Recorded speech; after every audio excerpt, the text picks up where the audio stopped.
Bubba, a woman once chased a man in a clown mask through the snow in 4-inch heels. Okay, she caught him, Bubba. She caught him? Cornered him against a chain link fence, 11 p.m. minus 20 degrees. So what did he do? He gave her something as a peace offering. What ddid he give her? That's something you need to see for yourself. Okay, wait. What was it? What did he give her? Tell me right now. Here's Jesse. Cletus! Hey, Cletus!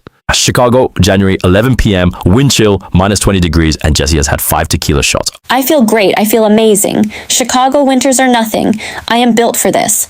That's when Cody jumped out. Cody was a TikTok prankster, 23 years old, clown mask, camera rolling, absolutely certain this was going to go viral. Hurrah! A normal person would have screamed, ran, called the police. Jesse was not a normal person tonight. Jesse had 5 tequila shots in her system and absolutely nothing to lose. What's your problem, BRO? You want to go? Let's go. Cody had pranked over 200 people. Nobody had ever swung their handbag at him. She is crazy. Cody ran, and Jesse, in 4-inch heels, ran after him. Get back here. She chased him through the snow, past the park, past the fountain, all the way to the chain link fence at the dead end of Wacker Drive. Cody was cornered. Okay. Wait. Take this, and leave me alone. In his panic, Cody grabbed the first thing his hand found in the snow, a dark, heavy, frozen object, and shoved it directly into Jesse's arms. Oh. Is this a double fudge brownie? Oh my god, a double fudge brownie in this economy? Jesse wrapped the frozen object carefully in her cashmere scarf, held it like a newborn, and walked home. You're safe now, little brownie. Mama's got you. The next morning, Jesse's apartment, 8 a.m., the heater had been running on full blast all night. Morning. Okay, let's make some toast. Let's start the day. Everything is fine and normal and... Oh my God!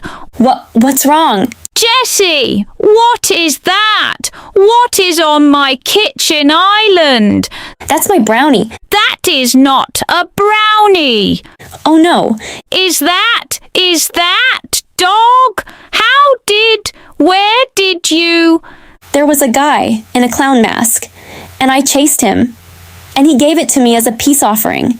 He gave you frozen dog poop as a peace offering, and you accepted it?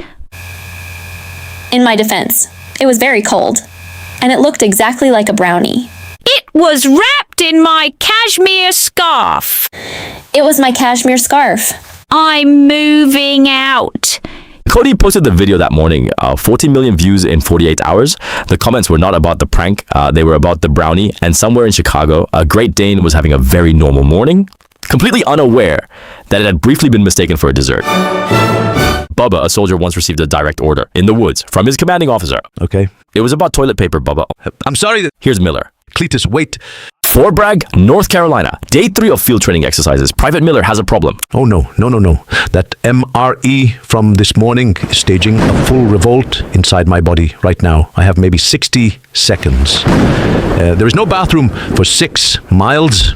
This is fine. This is totally fine. Miller spotted a cluster of trees and did what any resourceful soldier would do. He broke off branches, arranged them carefully around himself, built a one-man camouflage station from scratch. Okay, not bad, Miller. Not bad at all. Nobody's going to see this. This is actually kind of impressive. He was genuinely proud of himself. So for about 45 seconds, that's when someone came crashing through the trees, and sat down, rigged next to him, and immediately began handling their own situation loudly.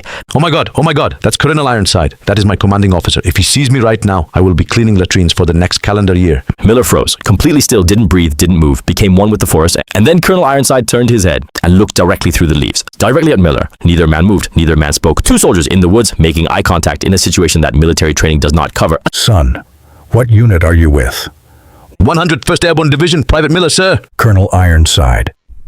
At ease, soldier. We are currently in the middle of an operation. Keep your voice down. Yes, sir. They finished their respective operations in complete silence, like 2 professionals, which technically they were. Then Colonel Ironside reached into his pocket. Nothing. He checked the other pocket. Nothing. He looked at Miller with the expression of a man who has led troops through 3 combat deployments and has never once felt this vulnerable. Private Miller, do you happen to have any supplies? Sir, I have exactly 1 sheet, sir. Is it 2-ply? Yes, sir. Split it. 1 ply for me, 1 ply for you. That is a direct order, Private.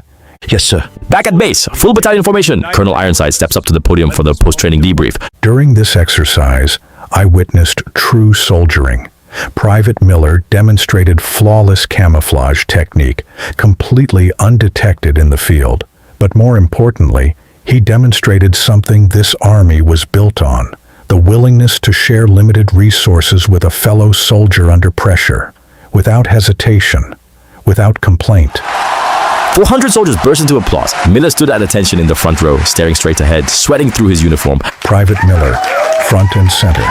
Miller walked to the podium, received a weekend pass, shook the colonel's hand, smiled for the battalion photo. And as the colonel leaned in for the handshake, just for a second, he looked Miller dead in the eye. Not a word, Private. Never, sir. Miller still has that weekend pass framed on his wall. And he never ate an MRE for breakfast again.